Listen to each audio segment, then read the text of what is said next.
Hey everyone, what do you do with worms that are crawling along the concrete through your yard or through your garden? Well, I'm going to show you right now. What I like to do is I like to relocate my worms because worms are beneficial. They basically take your soil and different things inside your soil, they chew it up, they break it down, and I'll just give this guy a little bit of help. Doop, doop, doop, doop, doop. And then they provide worm castings. Oh, he's gonna go, he's not gonna get away. Okay, so they provide worm castings and they're very beneficial for the soil.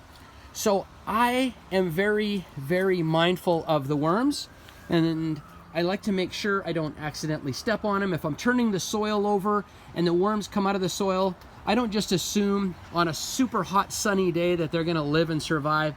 I make sure I take them, relocate them into a cool, moist area.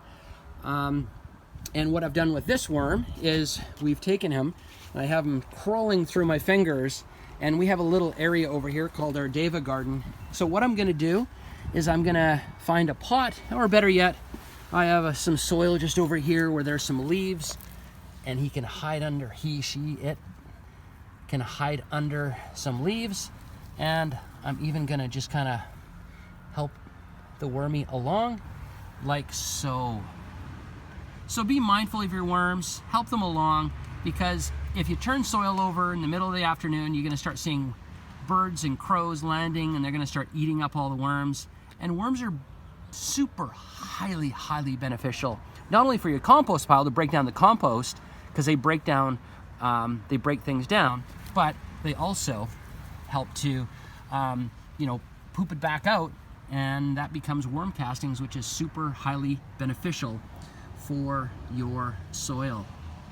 So I'm always aware whenever we flip over a pot, a log, a stick, and there's worms, again, especially on a hot day, I will make it a point of scooping them all up carefully, putting them in a container, transporting them, putting them in our compost bin, putting them under some wet leaves, putting them in the shade, or just making sure I put them under some soil, and making sure I'm not trying to squish them under the soil, but basically relocating them so that they're in a safe spot.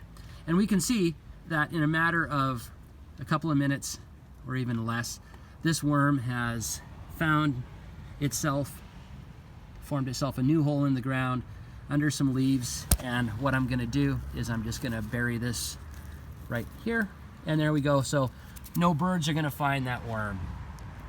Happy worm, and as a result, you're gonna have happier, healthier plants.